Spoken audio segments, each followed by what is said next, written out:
Kimi Schreiber, welcome to the Running Long podcast. Thank you for having me. I'm happy to be here.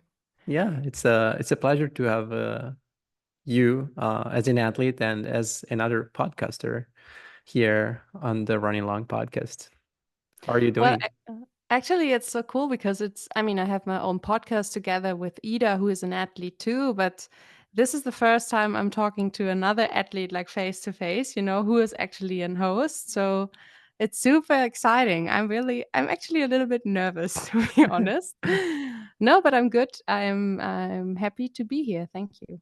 Yeah, I mean, I think it's an opportunity for me to learn from you, from your experience as a podcaster and also as an athlete, of course. And actually, this space has given me the opportunity to, first of all, to learn because I get to meet so many people, so many inspiring athletes and relevant people within the trail running community. And I think this is really cool. It's hard at times because, you have to be consistent and Mm, creativity is takes a lot of energy out of you. yeah. And if you have to, schedule the podcast, write the script and find the guests and do the editing every single week, sometimes it's hard, but I'm also really grateful that I've got this opportunity as a side job from being an athlete. Yeah, I can imagine because this is actually what me and Ida, my friend who's hosting the podcast with me, talked about in the beginning. Because as we are coming together every week, just us, we don't really have to search for guests in a way, Yeah. but then you have to search for topics, of course, because you're always Yeah. the same people, which is also not super easy sometimes. So I guess it's cool in both ways, but yeah, I can imagine that it must be yeah, not always easy to find the right information about people, I guess. Yeah. Yeah. Yeah. I was actually trying to find some information about your podcast that is called Meter per kilometer, which is Mm, like meters of elevation per kilometer, if yes, I'm exactly. correct. Perfect. Yeah. Cool. And yeah, you mentioned you record with Ida Sofia Egeman, who is an Austrian athlete sponsored by the North Face. You've recorded 37 episodes together. So Yeah. maybe just talk a little bit about this project and how it was born and how often do you post. Um, and of course, it's in German, so I wasn't able to listen to it because unfortunately, I don't speak and understand German. But I do like it a lot when athletes have their own, personal project or whatever. For example, I was listening this week to the new podcast by the Boulder Boys, like a group Mhm. of professional trail runners living in Boulder who decided to start their own little podcast, and I thought that was really cool. So I'm curious to learn more about your project. Yeah, it's a shame you're not talking German. The same, I'm not talking Italian. That's what I told you before. Like, I couldn't Yeah, really listen to your podcast. You have an own podcast as well, which is in Italian. I was like, okay, well, I hope I'm not invited into this podcast because then it would be something difficult for me to talk in Italian all the time. Um, yeah, well, our podcast it started last year, and actually, it was Ida's idea hmm, because she was invited to many podcasts before because she's one of the best German trail runners and stuff, and the people are interested in athletes. And she told me that she would love to talk about topics which are like important for people, of course, but also for us as athletes and also for female athletes in a way. yeah, And we thought, why not? Because before wasn't really a podcast from female athletes in a way. There were only males and men talking about trail running and training and stuff, but no women.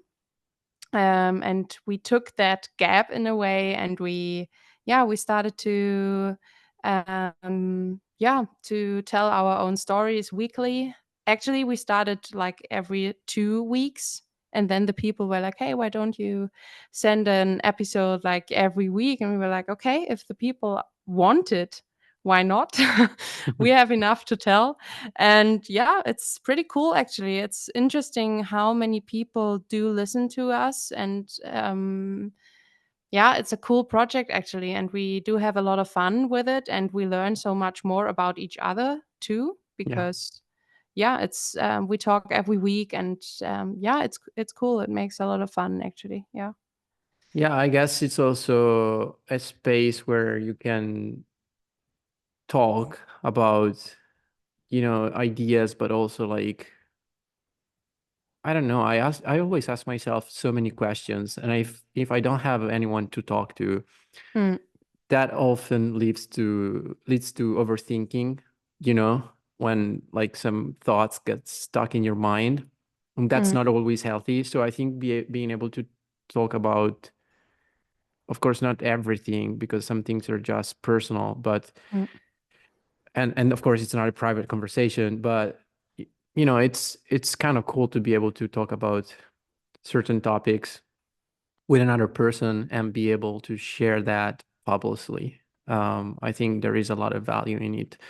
um, Also, I wanted to ask you, like, how do you manage the podcast practically? Like, are you writing the scripts? Who comes up with the ideas, and who manages the recording, the editing, and everything? It's quite funny because, to be honest, for me, it's the same. Like today, I'm not really prepared in a way. I always bring myself and Yeah, my ideas, and I hope that this is enough. And normally it is. And Ida is definitely the one of us who is like, she always has the numbers and the facts about the sports and stuff, and the results when there was an important race or whatever. And I'm super thankful for that because I never do the research. I am the more like the emotional part and the spontaneous part, and Ida is the one with the facts and the numbers, and this is a very cool combination. yeah, So yeah, but normally I prefer to be more spontaneous. I always have like notes, but bullet points more, but never really like, yeah, I'm never prepared um in a way. Yeah. and do you only talk about your own experiences, or about trail running in general, like what's going on with the races, with whatever happens in the sport that is interesting to talk about? I'd say it's a mix. Like, Yeah, we talk about our experiences, and our histories and our life. But also we do talk about, I mean, for example, the different series we have, like Golden Trail Series, UTMB World Series, whatever. Some weeks ago we had the topic sustainability in sports, or in our sport, because it's such a big and important topic. And yeah, we I think it's a good mix of everything, but we try to be just ourselves. yeah, And for that, it's, I think, easier to talk about our experiences and not talking about like the huge topics of, like, I don't know, with numbers or researchers or stuff, because then it gets too big yeah, for a podcast as ours. So yeah, I'd say it's a good mix of everything. yeah, yeah. It is maybe more relatable for people, Yeah. because I think it's important to show that you're not necessarily an expert on every Mm, topic that you talk about, but that you're also learning about the topics that you talk about in the podcast. Like, it's yeah, totally fine to not to pretend to know more than what you actually know, exactly. because I think people a lot of times appreciate that honesty, and it's it's somehow okay to show people that, like, with some topics you're also a beginner. Like, you don't have to be expert on everything. Of course, Yeah. you are an athlete, you know how to train, you know how to race hard, but then, like, everything else, even if it's related to the sport, you're not necessarily more expert than any other people. So it's good to be grounded in some ways. Yeah, but even that, like, I'd say I don't even know how, like, I mean, that's a reason why I do have a coach, because sometimes I Hmm. am Yeah. even bad with these kind of things. You know, I'm always a super emotional person, and when people ask me about like my favorite shoe, I'm like, well, this one I can't tell you the name, but I can tell you how it feels, and I like it. That's why I use it. But I'm so bad in all the I don't know, the technical stuff of Yeah. and yeah, but that's fine. I mean, I don't want to yeah, It's a show constant, someone. yeah, it's a Exactly. constant learning experience. Like you never have Exactly. it completely figured out. It's just like training, you know. You can be, you can have as many degrees as you want about sport Yeah, physiology and training and everything, but you will never fully understand how your body responds to training, to exactly. the stimuli, to the stress, to the everyday life, to the emotions, because it's just so complex. So it's better to say that we're constantly trying to learn instead of. And it's super individual as well, Mhm. you know, like whatever it is, like choosing the right shoe, choosing the right shorts, choosing the right running vest. That's why it makes it so hard for me to give advices, even if I do appreciate if people ask me, but I'm always like, ah, for me personally, this and Yeah, that is the best, but I don't know what's the best for you. But yeah, so far we did get a great feedback on our podcast, so we keep going. Yeah, that's awesome. That's awesome. yeah, Yeah, I think it's important to combine the the general information with the personal experience when it comes yeah, to training, but also gear, like nutrition is especially like, yeah, we know the science of nutrition. Like it's the science now is pretty clear, you know. But mm, then you have to test what works for you in training during the races, what your stomach can handle. So like, okay, this is what I do, but for you it may be different, and yeah, it's important for exactly. people to understand that. Cool. Um, yeah, I thought it would be fun to talk a little bit about running media since you are somehow part of it. Hmm. Um, trail running media and storytelling and websites, magazines, and social media and all of that. What do you like and what you don't like about trail running media in general? Ooh, well, firstly, I have to say that I don't really. I mean, I am writing stuff, but I don't read that many things about trail running or sports in general, because my life, like one of my jobs is running. Yep. So a big part of my life already is so filled with running and sports and nutrition and performance and recovery, whatever. So in my free time or the rest of my day, I love to, you know, get informations about other topics which Yeah. are maybe all Disconnect from running. exactly like It's fine. politics or whatever. You know, that's what I I love. understand. Yeah. So I don't really consume like so many trail running media. But what I experienced over the last years is that mm, um, I'd say, I mean, the sport is growing, and so is the media coverage about the sports, which is a good thing and a bad thing in the same time, I'd say, because this means also more money, more marketing, and maybe the natural character of trail running disappears in a way. But I find it super interesting to be part of that journey in a way as an athlete and as a journalist and to yeah, trying to tell stories which are um, in my sense meaningful. So I prefer to tell stories about athletes, for example, and their way of growing or whatever. So this is super cool, but I don't know. I can't really give you a perfect answer on that question, actually. I don't think there is Yeah. a perfect answer. I appreciate your perspective. Yeah. Personally, I Um, would like to see in general running media, not necessarily running media, more mm, authentic, and maybe closer to the athletes, to the people. Because a lot of times what I see is that even the media are driven by commercial interests Mhm. and by the money that the brands invest in this media. And of course, I understand that because at the end of the day, it's the media that, like, it's the brands that Yeah. make this media possible to survive.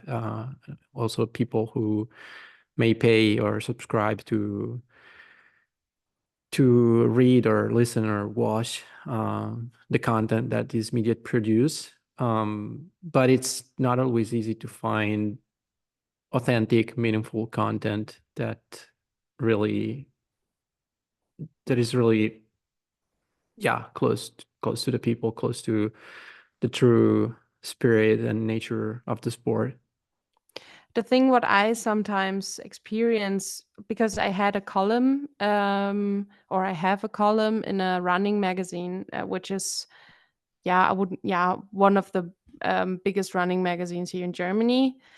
And in my column, I always try to be super honest, which I Yeah, in general do, like also on social media, which is not always super easy. I'd say you try the same as far as I know your account.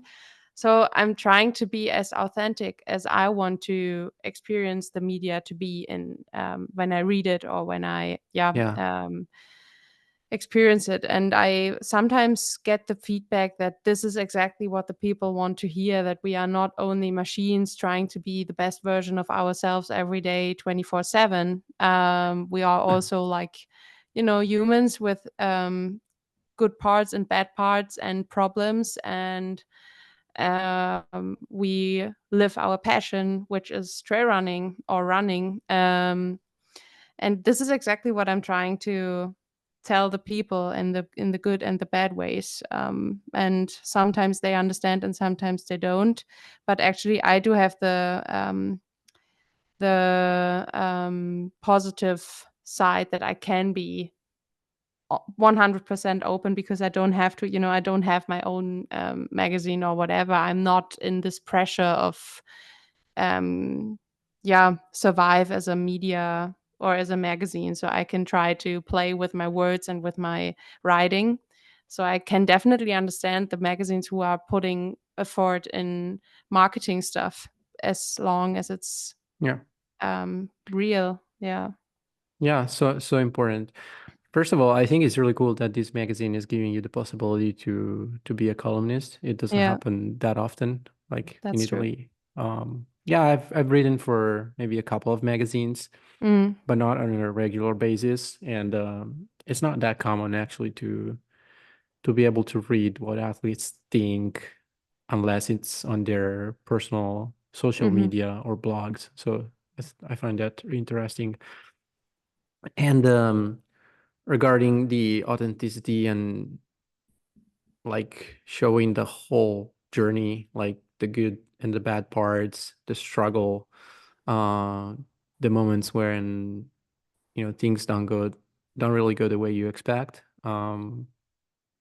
I think is there is a lot of value in that. Like, we're humans, we're struggling like everyone else, not just Mm. because we're elite runners, professional runners, whatever you want to call us. We are any better.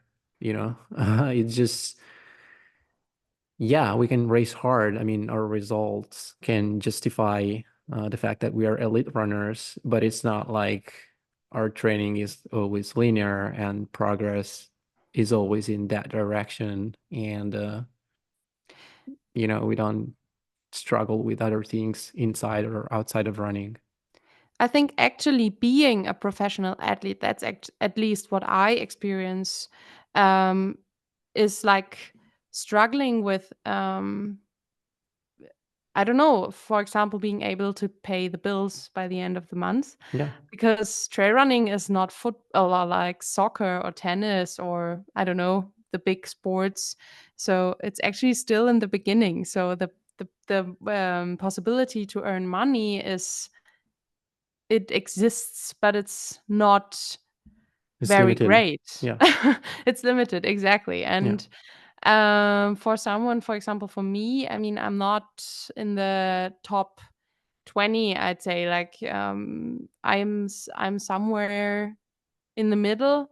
And then you definitely have to think about, like, how am I a professional athlete if I have to work something else than just working in my sports? And that's actually what I'm thinking about at the moment so much, because without the riding and everything else I'm doing, I wouldn't survive. And Yeah. that's actually something I'm talking about too. Like, hey, professional sports is damn hard. Yeah. Um, and you have to, perform 100%. And if you're not able to do so for a longer period of time, it's getting really hard to survive. You're Yeah. out. You're probably out. Yeah. Yeah. I find myself in the same situation. To be honest, Mm, I can't afford to fully focus on running. Like it's mm. not like I go training and then I eat and sleep for the rest of the day. This is And actually repeat. part of my job. So it's Yeah. not as simple as it looks. And Yeah.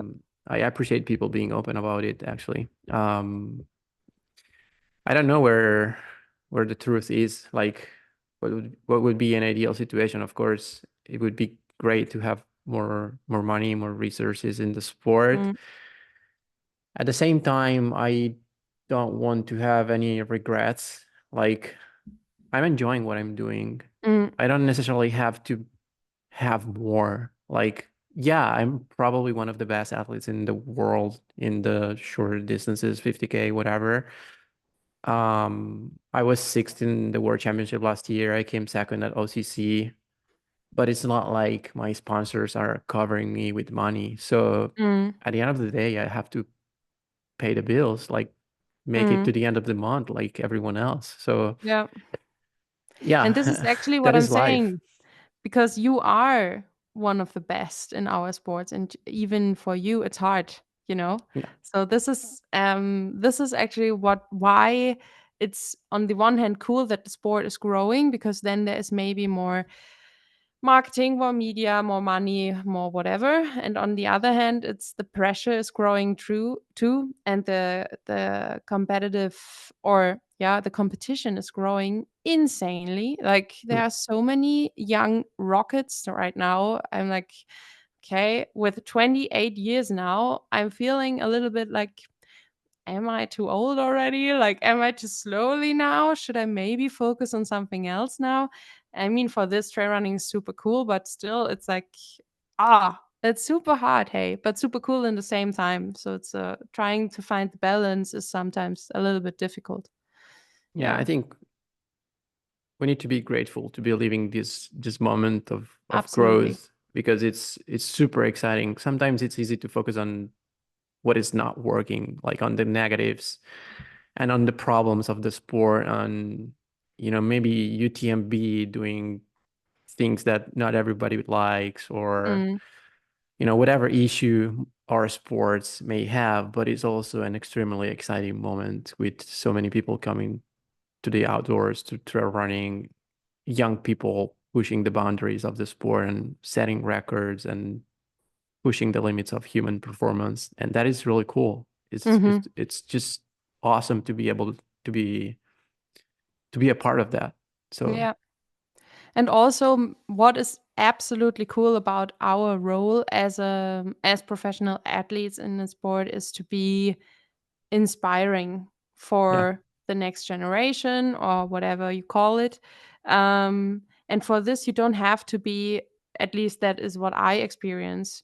You don't have to be perfect and the best all the time. It's more important to be, I don't know, authentic. honest and real, and yeah, just tell the people how it is and how you feel and how you try to get better every day. And this is actually super cool. That's what I love about this job and sport, in a way that you can just yeah be who you are and still inspire people in a way by the things you're doing. That's cool. Yeah. Yeah, do you feel a responsibility in that, like not necessarily that everything you do has to show another person or like educate another person, but you know what I mean? Like,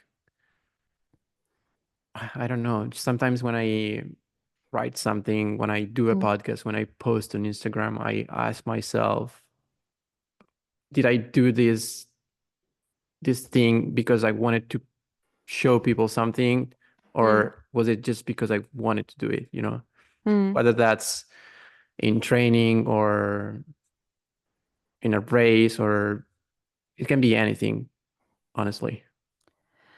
I think a great example for that is maybe one of your latest posts. And that's actually what I'm thinking. You talked about the body of an athlete, Hmm. and that's actually a topic I was talking about in the past so much. I think this was maybe the topic which made me as big as I am now. I'm like, because the people know or knew that I am talking about this so much. Like, there is no perfect body of an athlete. And you don't have to be super skinny to be fast or super strong, stuff like that.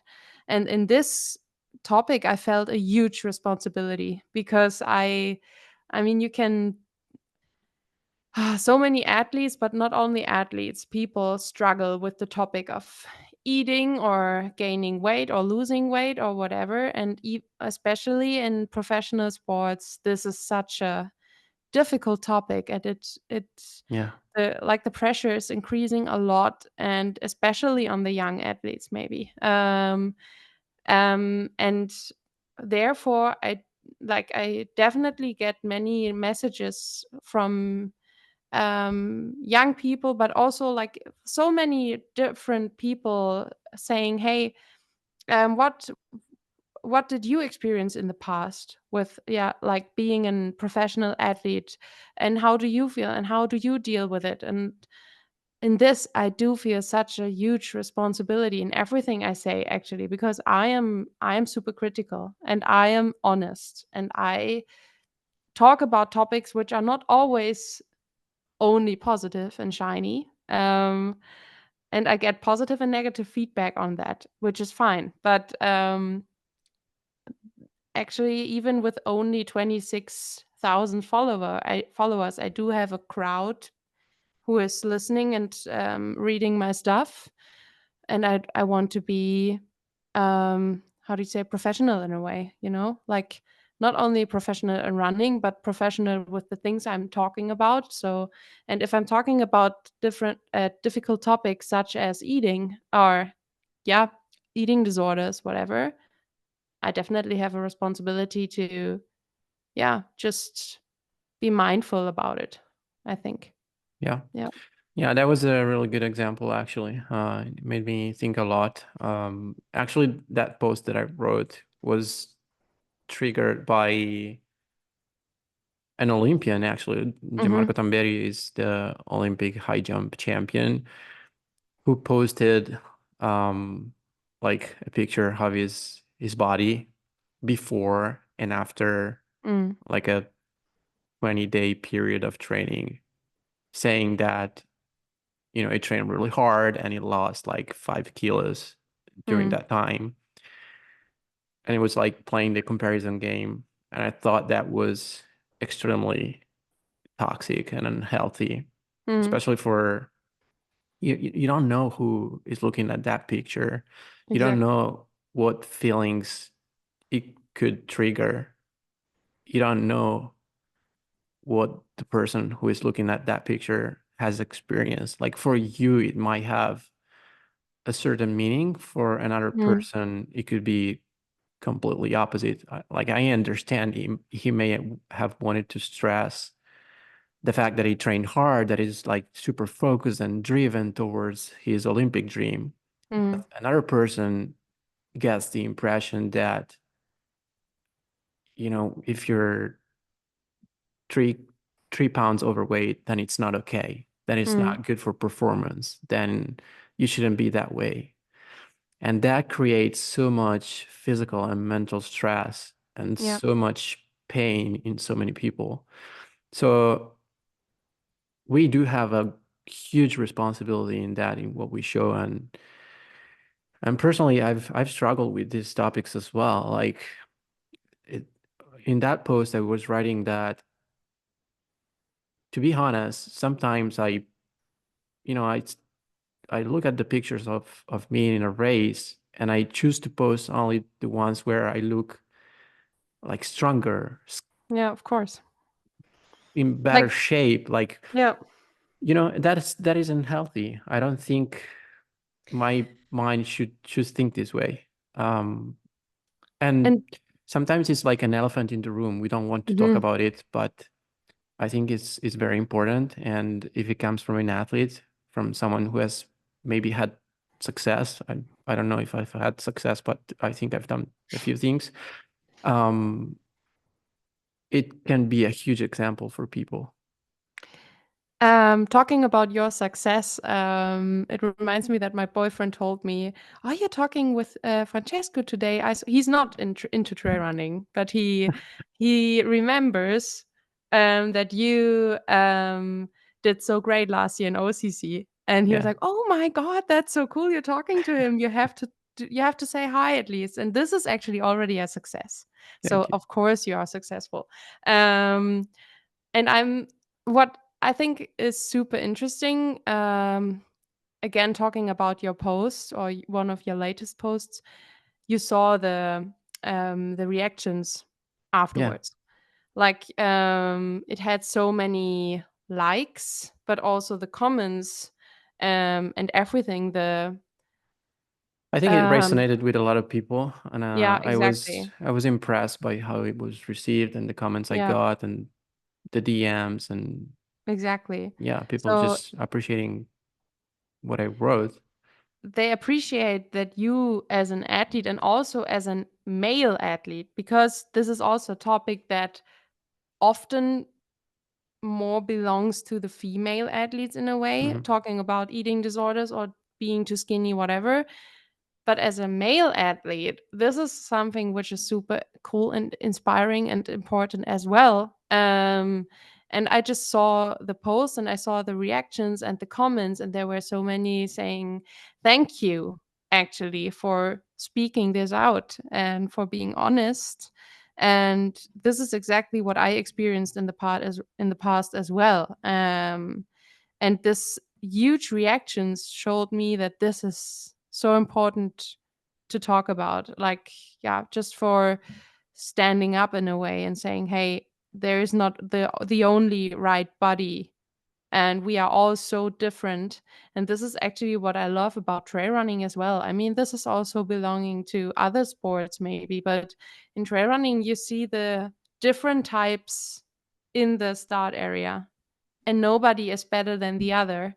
Of course, everyone has his or her special strength or whatever in downhill, uphill, whatever. But there are so many different people because we are all different, and all of us are doing the sports, and everyone enjoys it, and that's what it's all about. So you don't have to be um, I don't know, the same, like skinny and fit and strong to compete in it. The important way is to be healthy. Yeah, And that's why it's so important to talk about it actually. Yeah. yeah. Then of course this is a huge topic, so I mean it could lead to probably 5 episodes just to Mm. talk about it. Yeah. But yeah, it is a good example of how we can be leaders within our own community, um, regarding, you know, the things that we care about, and Yeah. that we want people to maybe just feel more okay with, um, because some things that we perceive as problems are like, a lot of times what I've found is that something that I think is just related to me, like it's just an issue that I have. It's shared by so many people, Mm-hmm. actually. It's just that we don't talk about, so we don't know that other Mm-hmm. people are experiencing the same fears, the same, issues with body image, with eating disorders, with, I don't know, the feeling of not being enough, with Mm-hmm. criticism. So there is so much. I Yeah. wanted to talk about, um, criticism, because I think being open on social media also exposes you to criticism, And it's not like everything you write and say is always understood and well received by the people, even if you may have the best intentions.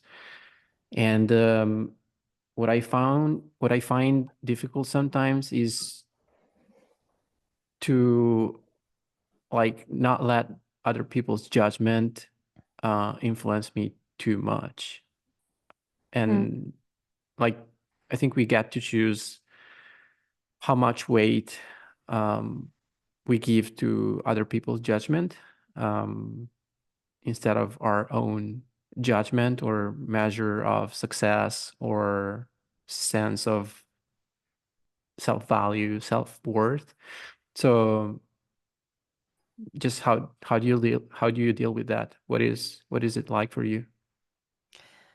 Um, I well, I have to say I'm not experiencing that much criticism. That's Like, good. it's mostly referred to, on the one hand, sometimes the people tell me I'm way too negative because Mhm. I would definitely call myself an overthinker, and I would definitely call myself pessimist. Like, I'm I Yeah, always see the problems. I was reflecting on a few things that you wrote, Yeah. and that's what it sounds like. But you're also open about it, like you admit it openly that Yeah. you are that way. So Yeah. And that's what, like, also in our podcast, for example, like when Ida asks me, "How are you and how is life?" I'm often replying, "Nah, I'm good, but." And that's actually what people sometimes tell me, like, "Hey, you're so negative and you have to be thankful. Life is great and you're doing great and stuff." And I know that. But I don't know. This is actually something I have to deal with sometimes, that people tell me I'm way too negative, and I'm trying to take it and think about it, and maybe not changing it because I don't want to change myself, but definitely trying to see the good side of life more than the bad stuff maybe in the future. But actually, what I experienced a lot is talking about sustainability, being sustainable as yeah. a professional athlete. Because I'm always talking about sustainability, we have to be, or we have to think about climate and I don't know, it's so important, stuff like that. And then in the meantime, I'm flying to training camps and to races, and I'm getting many clothes from my sponsors or whatever. And yeah, this is not only sustainable. And then the people criticize me. And that's Hmm. sometimes hard because it's my job and it's part of my job to travel. And stuff like that. And I'm trying to find a good balance, but sometimes it definitely hits me hard if people, Yeah. yeah, don't all only be nice and try to They don't tell me, show empathy. yeah, exactly. Mm. So, and I can deal with it in a way, and I can't. Like, I'm trying to, in the first Like, moment. do you just shut it down, or do you? No, I'm getting in the conversation actually. Okay. I'm like, I start a conversation, but I definitely feel the need of um I'm trying to To justify tell, yourself. yeah, exactly. And sometimes I don't like that because I don't have to, Yeah. you know? Why do I have to do that? That's actually sometimes a little bit hard.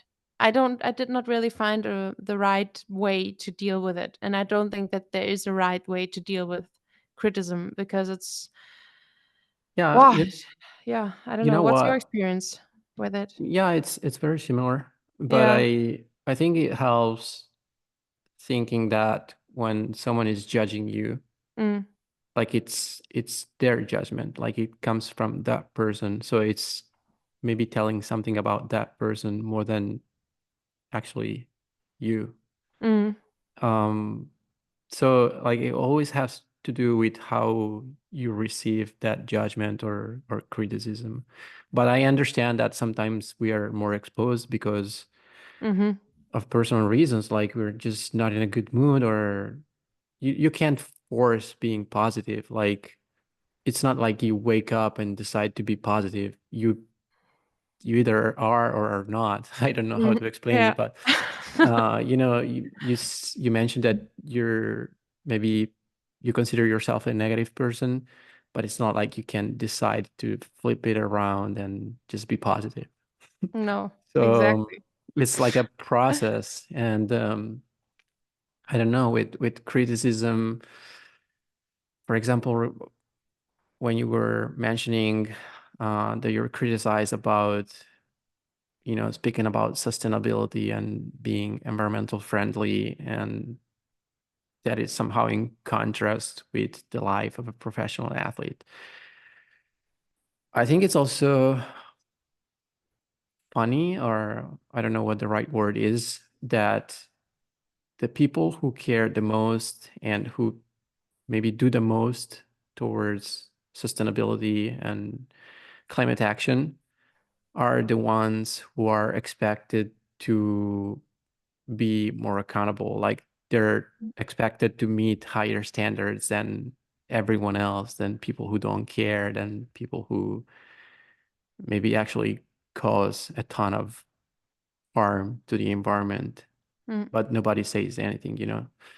So I guess I haven't figured out a solution, but just talking to you about all these things makes me somehow feel better, not because I'm actually good, but because I can relate to your experience. I can see that someone else is struggling with the same things that I am, and we carry this weight together somehow. And I'd say definitely like talking about you and also me, like we are investing time and I'd say our names in a way to like trying to make this like to make the sustainability in terms of trail running, for example, better. Um, like for example, being members of the Trail Running Association, Mhm. and talking with other elite athletes about their opinions about what they could maybe or what their experiences are and what we as athletes can do to move our sports forward in a way in this topics. And then if I tell the people I'm trying my best and ask them like I'm vegetarian and I don't have a car, stuff like that, so I'm trying to do my best. And what do you like? What's your way to help the climate in a way? And then suddenly sometimes there's nothing. Sometimes they give me great examples and great strategies, and I'm like, oh, cool, that's actually a cool example, and cool, and thank you. But sometimes it's like silence on the other end, and I'm like, okay, well then maybe stop being critical about a person, but start with yourself. And then I do feel better, even if I have to deal with criticism. Sometimes I'm like, nah, it's okay what I'm doing. I'm trying my best, and that's Yeah. all I can do. Yeah. Yeah, I don't think we should judge other people for their choices. I mean, Yeah. regarding, environmental action, whether someone is choosing to fly to go to a race or to a training camp, whatever. Right now, with what's been going on with UTMB, people Mm. are criticized if someone sees that they're signed up to UTMB or CCC or OCC, But Yeah. what do you know about this person? You don't know the reason behind their choices, maybe. So why being judgmental? you Mm. know? Yeah. I It's want to tricky. read. Yeah, yeah, very tricky. It's good to talk about it. Of course I it is. appreciate Yeah. you being open. I want to read a couple of words that you wrote before the Cappadocia Ultra Trail, which was a Hmm. race that you did last year that you won. Um, that I think kind of exemplifies what you were mentioning about being negative and overthinking and just being not very sure about Hmm. your capabilities and means. You wrote, I felt torn between two worlds. I felt heavy and never really was able to get it right, nor I was able to improve, even though I was investing more than ever before. I was overthinking a lot, which took so much energy away from me. The more my self-made doubt grew, the more I didn't knew where I belong, and I got lost in searching for my place. You want to expand on these words that you wrote?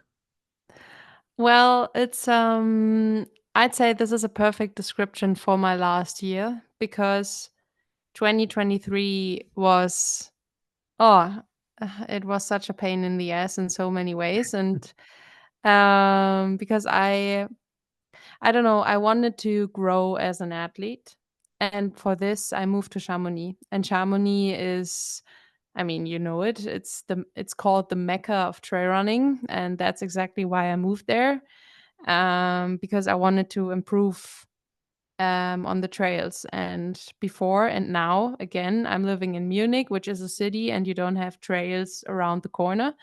Um, and yeah, I always expect a lot from me. I always want to be perfect in every sense, and I moved to Chamonix and it didn't work, and I got lost because I wasn't able to perform anymore in a good way, and I also my work as a journalist, I wasn't able to do this in a good way, and I had a distance relationship and I missed my family, but somehow I wanted to be in Chamonix and in Munich at the same time. And then I wasn't able to perform good in OCC, which was the big goal. And I trained very hard for it and stuff. And then I was actually um, worse, if you can say that, than the year before, um, stuff like that. So after Cappadocia, which was actually the best race last year by far, I just saw that my whole year was kind of a journey, not in sports, like not sports wise, because I did not really reach my goals, but I grew as a person, and I experienced what I really need and where I belong, which is maybe the most important thing. But yeah, in summer, I'd say like during Sierra Senal, which was in the beginning of or in the middle of August, and also July, I was just not happy with anything. I felt too heavy, like physical wise. I felt not competitive at all, and I was really asking myself whether being a professional athlete is still the right thing to do for me because I'm just not good enough. And this was actually a hard time because I yeah, I really asked myself who I am and I couldn't find an answer, and that was not a good feeling. Yeah, that was actually the situation more or less. Yeah. Wow, there is a lot in that. I imagine how much pain somehow and thoughts and emotions went through this whole journey. Yeah. And you were actually quite open about it because both about the you wrote a post after the 2023 season, like assuming that 2023 would follow from 2022 success, Mm. which wasn't the case. Then you described the experience of moving to Chamonix, but deciding eventually to go back to Munich. So I imagine that must have been really hard. Um, and also after OCC, you wrote, I did not enjoy this race. I wanted more. I trained for more. I came for more. I expected more. And while everyone else was happy for me, I wasn't. Yeah. So to me, like reading that those words was actually painful because like you came in 13th place, I think, if I'm not wrong. Yeah. And like, I don't know, we have such high standards for ourselves. Like, why are we so hard on ourselves all the time? This is I don't understand. at the same time, like it's what makes us great as athletes. But if only we were able to be a little kinder with ourselves sometimes, and why we don't give ourselves that chance. I think the thing was, I mean, in the year before 2022, I finished 11th, and I was super happy with it. Mm. But then, Then it becomes the um, new standard. no, I think I expected, because I knew, and that was the problem, I knew I can do better. Mm. But on that day, because of the whole mess of my year and the whole movement and overtraining as well, and not finding my place and my routine and everything, I was lost in so many ways. And then, of course, you can't perform in a high level, or at least not in this way. And of course, the energy is gone, and like mentally and physically, I was tired. And there's a video of me. It's in the streets of Chamonix, like the last meters of OCC, Yeah. and everyone else, or not everyone else, but many people who finished, like there is a huge smile in their face and being thankful and stuff like that. And on my face, it's not emotional at all. And that's exactly what I was describing. Like, I did not feel the race from the beginning, and I wasn't happy about it because I just wasn't happy with myself at the moment. And then you can't, I think, to be honest, only if I would have finished top 5, Yeah. then you could have, then my face would maybe be more happier, but inside it would definitely be the same. Like, no, I'm not happy with myself. And that was actually what I experienced. I was just, oh, it was just tough, and I was just, it was not my year in this sense. But yeah, it was a experience, so it's good. Yeah. Yeah. On some levels is good because you're someone who is able to learn and reflect on things, and I'm I'm sure trying. it Yeah. will make you stronger and even just more aware in the future. Mm. Not necessarily stronger, like I think like pretending that we always get stronger with our experiences is not the right word. Like we're Mm. maybe just more aware, more um like we can better understand our place in the world and how we react uh in certain situations, you know. Yeah, and also like what I found out together with my therapist also is like, maybe I'm not only a runner, and maybe I'm not 100% good in, like, maybe I will never achieve the top 10 of the best trail runners in the world, but maybe I can do something else and be just me, having the riding and the running and big city life and whatever. Yeah. And this is enough. And then it's fine. And this is actually what I found out last year. And this is so much more than finishing top 5 in the OCC. Um, so, yeah, that's actually, yeah, Yeah, what I I try to put in words in this post. Yeah. yeah. Yeah, I think it's a much healthier way to put it. Also Mm. because think about like if you got top 5 at OCC, for example, yeah, then maybe you're happy for A what, moment. one day, two Hmm. days, but then it's gone, and then it's you and your life and your own Mm. things. And it's much better not to tie your definition of success to a result, but to a process, to who you are instead of what you achieve. This Yeah. is something that I've also found, because yeah, it's never going to be enough. Like even if you Of win course not. OCC, even if you win UTMB, you want to win UTMB and Western States Yeah. and whatever. Yeah, it's so true. There I is wanna be this the next tension Courtney. to Yeah, it's improve. like, it's never Yeah. enough. It's exactly what you said. It's so true. And that's maybe the one of the most horrible things. Like, it's never enough, and we have to learn Yeah. like to appreciate the small stuff. Yeah. I see it in a in two ways. Like somehow it's a huge source of energy and motivation and fuel because Mhm. the desire to get better is what keeps us Motivated. motivated and like go out running every day and crushing workouts and doing so much. So that's definitely positive. If I didn't have that, if I didn't have the desire to improve and learn, what if I take that chance? What if I, you know, train more? What if I do more? That is good.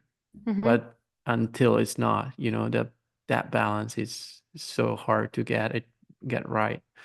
Yeah, So it is. That's something I'm still learning actually, but I think last year brought me closer to it, yeah, to I'm understand it in a sure. better way. We'll see how it goes this season, but actually, at least I know where I belong for now, and yeah, I know somehow who I am, and then we'll see how it works. Yeah, Awesome. I think this is a good place to end our conversation, even if I could I could keep definitely. going forever. Yeah. But I'm sure you will be back in, I don't know, a few months, a year, whatever, and it'll be a chance to catch up and see how 2024 went. And regardless if it was a good year or a bad year, um, there will be a lot of reasons to be grateful for it. Yeah, that's for sure. But thank you for having me. It was great Of to course. catch up properly with you Thank finally. you. See you next time. See you. Bye bye.